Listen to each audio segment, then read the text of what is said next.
This is TWiT. This morning, WWDC was announced. But in an interesting turnabout, Apple has announced it will be online, except there might be a little tiny day where you could go. Online asterisk. Yeah, asterisk. And see it.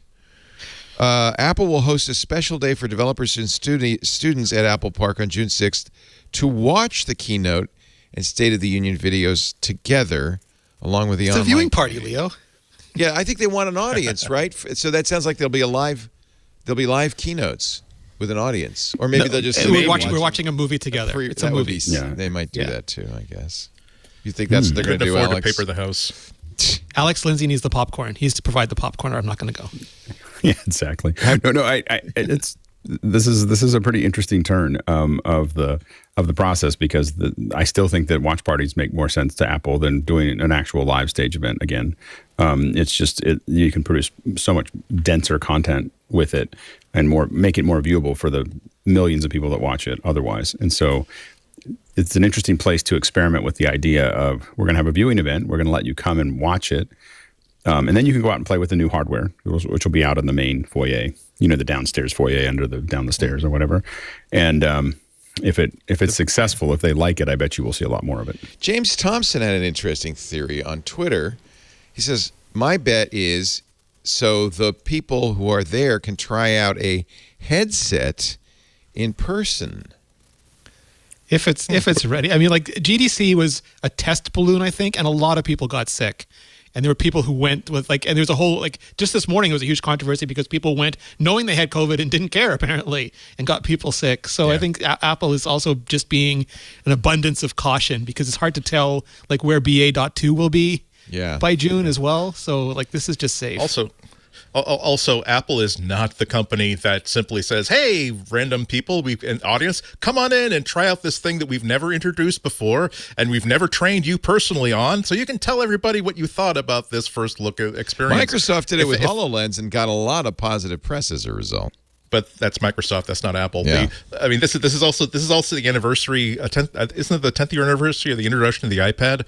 And oh my God, the rules that I got a pre-release one, and oh my God, the number of rules that they had. I was they didn't even want me to let David Letterman have it on the show unless I was the one operating it at all times, who had 2 weeks with it and stuff like that. I absolutely do not believe that they would, unless they handpick a couple of really chosen people and they give them an embargo that says that after a week of using this, you get to say something about it under a lot of strict controls. I really don't see them showing them off to random strangers. Well, and I think that the other problem is, even if they did do that, you're better off in a lot of ways doing it in a controlled environment with only up to 1,000 people, and not all of them would be the people that you're looking for. I mean, half of them are going to be engineers that are from Apple in that theater.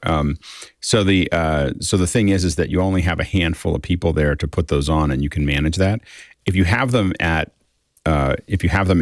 WWDC with thousands of people that want to try them on, especially in the COVID environment, even before COVID. Exactly. It was always weird at conferences with Oculus or with Google's, whatever everybody was doing, putting something up that everyone else is putting up against your eyes. Even if they tried to clean it or did whatever, it was always I was always no, thank you. I don't need to put on a random headset. When I was wearing my Google Glass to Comic-Cons and stuff like that, I knew that people would want to try it on, and so I always had a spray bottle of alcohol with me. So I would take them off, spray it down, let them use it. They hand it back to me. I would spray it down again. So yeah, I don't. Right. In years past, I would have said you guys are so paranoid, but now I'm kind of agreeing with you. I'm looking at the COVID community level in Santa Clara County, and right now it's pretty benign. Masks mandates are done. Here in Northern California, people are coming and going just as if it were the good old days. So I wonder if this is an indicator that Apple might want to keep doing this even without COVID restrictions. I think that there is some value to having. There is a value for Apple to, have something that is truly in person. There's some, but I think that their little conference process in the fall actually. Apple WWDC was actually pretty successful on its own last year with really well-made videos that covered the stuff, which was actually better than the content they were doing before. And they did FaceTime sessions one-on-one with developers. You could hear everybody, Leo. Engineers. I like this format, and I think I've seen a lot of developers today on Twitter say this is great because I didn't want to spend thousands of dollars coming to one of the most expensive areas in the world. Democratizes it. Yeah. So, there are there are positives. I think that I could see. I'm not saying that it's never going to come back. I could see that the virtual part of this is going to be a bigger and bigger part of what WWDC is, because WWDC should be 250,000 or 300,000 or 500,000 people online. Yeah. And for the people who can make it in, it's there. But I think that we have to figure out how to keep on integrating them. And this is a great way for Apple to do it. I think it's totally prudent inside of not knowing with COVID. COVID has snuck up on us a couple times now. so building something in the middle of all of this is a little nutty. So I think it's a prudent decision. I think it allows Apple to keep on experimenting.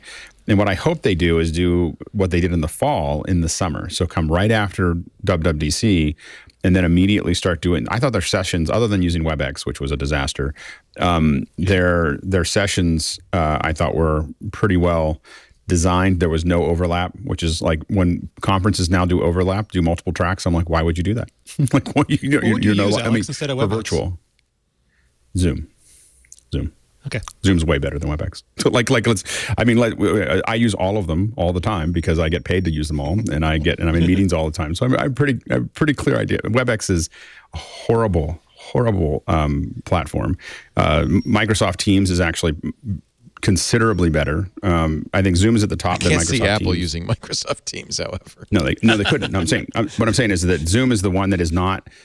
Apple can't use Google Meet. Well, if they made Facebook Teams. FaceTime Teams, they could use that, but they didn't make it. I don't think that Apple knows how to make a.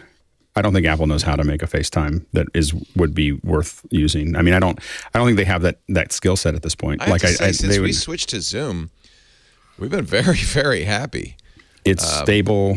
It's got, and the bottom line is that the, Zoom bought a company called Liminal, which I had recommended last year, and it changed. It's a game changer. Like we like to say that everybody, you just get to hire more people to do something, but every once in a while you hire a handful of people and let them build a team. And right now the best video conferencing team in the world is at Zoom. They hired the right talent. They have the right quarterback.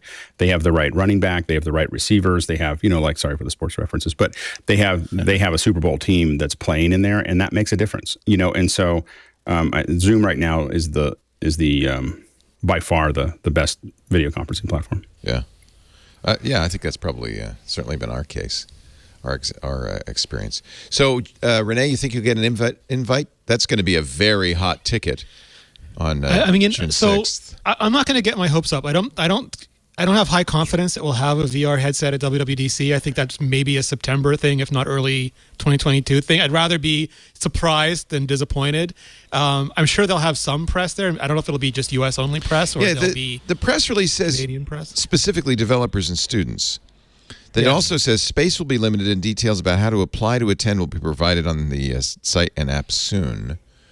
They don't say anything about press, but I have to think if they're having people come in, they're going to have a hand full of press. It's a cool space, but I don't know if I'd want to spend the whole day down there.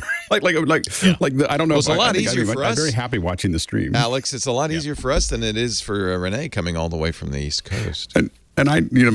Everyone gets bigger for us. In the last Apple stream, there was 150 of us in after hours, not part of the office hours. That's probably thing. more fun. Yeah. So much more fun. We're sitting there talking about it. Yeah, exactly. We were all talking about it during the thing. It's like the geekiest way to watch it. And it was so much more fun than actually just sitting there watching it.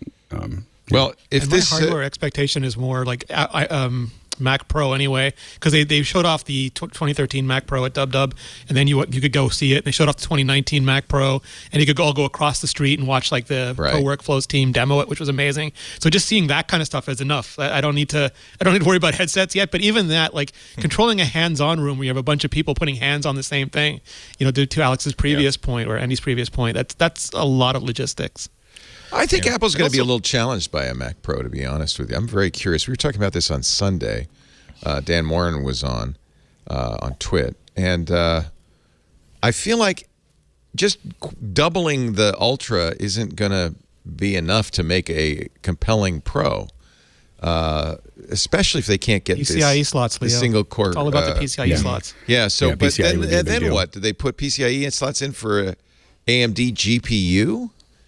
Can they even? No, it's like you RAID need controllers and yeah. And on all my AV in and out, so my Dante cards, my video cards, all the ways to get in and out is a real pain in the neck right now. It seems clear to me, Alex, and you correct me because you're the pro, that if you really want performance, you're going to buy a PC and run Linux on it. You're not, or maybe Windows, but you're not. But a Mac is not going to be what the thin slice of high end pros are going to want. Well, I think that it depends on what they're doing. There are pros who definitely want to use kind of a Mac. If you're using raw data, like really raw power, I'm going to put 2 or 3 3090s in my. You're not going to get that on a Mac. No, that's not. And we haven't done. We so buy those people kind, living in the Mac machines. ecosystem using Logic or Final Cut, right? Yeah, but I would say is like if you're going to go to buy a PC at Best Buy or something like that, then the Mac is probably going to outperform most of those things. If you're going to go to Puget Systems, doing. But I'm saying if you're going to go to Puget Systems or build your own, well, a lot of pros do. I mean, you have to get that. I mean, there's not that many pros that need. I understand it's a small big, market. Heavy. No. Like for instance, if I'm a video pro, the Macs are better than everything else right now because of the Apple ProRes accelerator. Right. So just that one chip makes it the best place to do a lot of these things. Yeah. So it depends on what you're doing. It's just aspirational hardware. I know, but pros are maybe less susceptible than the rest of us to this notion of I want the cool thing or the hot thing. Did you see how many YouTubers bought a Mac Pro? I feel they didn't need it. They all have like these Mac Pros with 600 gigabytes. I'm a little disappointed. I'll be honest with you. I'm a little disappointed with what Apple has done because without increasing the single core clock speed, these are and not having NVIDIA CUDA cores or some form of high-end GPU. These are basically fancy iPhones. It depends on the kind of 3D that you're doing. So you have to remember that for things that are because most of what we're testing right now is 3D that requires a lot of GPU processing, but not a lot of memory. And so the thing is that there are going to be things. So if we start throwing if I start throwing 300 million polygons with 8K textures into it, you may find that the Ultra runs a whole lot better than the 3090 because the 3090 can't keep all the textures or the geometry in its memory. Unified memory, So the unified memory, we're not. So what we're seeing are tests that are optimized for graphics cards, not optimized for I'm going to throw these massive pieces of geometry and texture maps into it. And so it may turn out that there are definitely things that you can do faster on your GPU. But that huge for doing film visual effects and for doing big, 3D projects, I can see even stuff in BIM, which is normally a PC thing, that you could, you may find that if you're throwing huge textures, because one of the big things we have to do is as soon as we build a model, I have to decimate or get rid of huge amounts of polygons or it won't run on the machine. I have to make the texture map smaller because it won't run on the machine because the GPU can't hold that data into the GPU or it has to swap, which makes it very inefficient. And so the thing is that I think that Apple, the jury's still out. It's a brand new technology. The GPUs are performing faster when you give them GPU tests, and the M1's not optimized for that. But the M1 may be optimized for something that in the future is going to be possibly more important when it comes to truly photoreal scenes where I want to throw 1 billion polygons into something and I want it to have 200 gigs of texture maps. That's something that I don't think you can throw at a GPU right now. You're using Unreal Engine. And Unreal Engine 5 came out today, and I suspect a lot of companies that are going to be doing this kind of stuff are going to want Unreal Engine. So Unreal Engine is really cool, and Nanites is the engine that's making that work. Is awesome. I mean, it's and Unreal Engine 5 is a game changer. Like right. it absolutely is, but it's not photoreal. Like it's very close, but it's not a photoreal engine. It's what you're saying, which is it really depends what you're doing. But right. I'm starting to think that maybe hardcore professionals are not going to be as happy about the Mac Pro as they have been in the past, maybe. I think that it would still be, it depends. I mean, the Mac Pro wasn't even that good at managing. I mean, the Mac Pro was no GPU. Right. If they bought it, they didn't buy it for the GPU because the AMD stuff is not they wanted good. NVIDIA, yeah. Yeah, the problem is and that this isn't a big market for Apple. It's a tiny, tiny slice of the overall market. So they don't need to win at this, except that it's for perception. It's important. But I think that the issue is that again, there are things that we want to do, for instance, in video rendering that requires huge, so if we want to put an 8K, again, when we start talking about 8K, which high-end professional, if we're talking about high-end professionals, people are thinking about that right now. I mean, I'm getting requests to consider 8K 120, so that's a lot of bandwidth, and size, and it requires a lot of memory to do any kind of effects to it. And so the thing is that so that's coming, and Apple is much more prepared for that than the PC market. And so there's definitely I think that again it's a big heavy it depends as opposed to it's a hardcore one way or the other. Yeah.